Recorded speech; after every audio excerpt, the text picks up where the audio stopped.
La Argentina pasará lisa y llanamente a un segundo plano en la consideración de los organismos internacionales responsables y los inversores auténticos y verá acentuarse a corto plazo la desocupación, la recesión económica y la inflación. Hola, ¿qué tal? Muy buenas. ¿Cómo están? Nos reunimos aquí para una nueva charla, en este caso sobre la presidencia de Arturo Illia. Esto que acaban de escuchar recién es justamente una carta que el ex ministro de Economía, Álvaro Alzogaray, del interregno de José María Guido, le envió a Arturo Illia ni bien este comenzaba su gestión. ¿Por qué era esta carta llamando la atención sobre esta situación y sobre un futuro nefasto para nuestro país? Resulta ser que Arturo Illia había designado a Eugenio Blanco como ministro de Economía de la Nación y se habían tomado decisiones. Algunas de estas decisiones enfadaban mucho al establishment, sobre todo en las relaciones con los capitales extranjeros. Una de estas decisiones fue romper los contratos petroleros que YPF tenía con 14 empresas extranjeras y esto enojó mucho a ese sector y presentó las quejas desde el exterior del Fondo Monetario Internacional, del Banco Mundial, que vieron con muy malos ojos un inicio de programa de gobierno de este tenor. A corto plazo, obviamente, comenzaron los juicios y el pago por indemnizaciones por el quebranto de estos contratos que databan de la época de otro gobierno radical, como era el de Arturo Frondizi. De hecho, Frondizi criticó estas situaciones. Esto por un lado. Por el otro lado, tenemos que entender la situación social que se vivía en este momento en Argentina. Teníamos a un país que se tenía que acostumbrar a vivir sin Perón. La CGT, que representaba a los trabajadores, estaba en ebullición. Teníamos a Timoteo Bandor, que comandaba las 62 organizaciones de la CGT, y se estaba enfrentando poco a poco a un hombre que era José Alonso.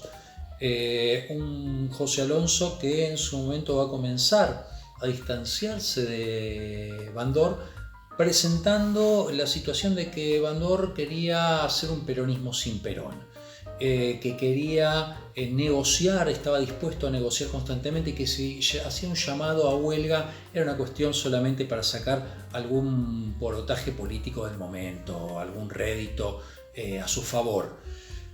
La situación se fue complicando, se intentaron poner máximos, desde el Congreso se sancionaron leyes para máximos y mínimos de sueldo, topes para las ganancias, se trató de poner topes a las tarifas de luz y gas, pero estas cosas no alcanzaban. Los industriales y los empresarios estaban tratando de ahorrar costos, había despidos, querían maximizar ganancias, aumentos de precios, y esto iba caldeando la situación y se enfrentaban hasta incluso de manera armada los distintos sectores de la CGT y la guerrilla en el norte comenzaba a accionar haciendo actos de sabotaje.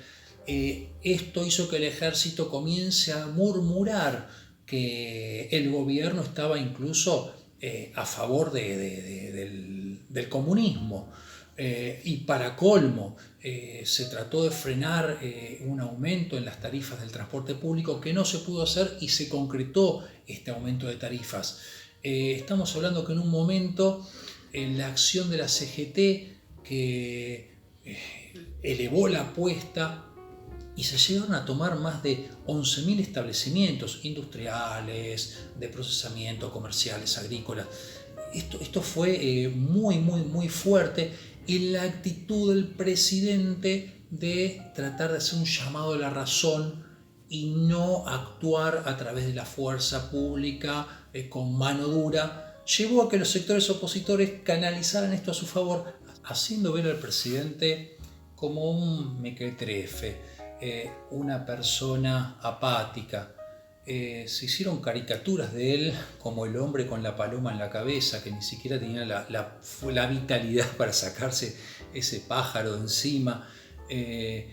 Y bueno, en primera plana se acicateaba mucho esta sensación de vacío de poder. Sumémosle que era un presidente que había subido con un 20% de votos en blanco, porque el peronismo desde el exilio por mandato de Perón dijo que no lo voten.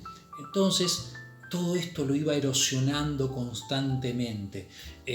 Pensemos una cosa, que hacía él esta acción coordinadora de instituciones empresarias libres, formada por los grandes grupos, ¿no? de lobby, de Sociedad Rural Argentina, Unión Industrial Argentina y la Cámara de Comercio, ponían el grito en el cielo con las medidas políticas que había tomado desde el principio, sumado a un pasaje de desocupación de 750.000 personas sin empleo a 1 millón.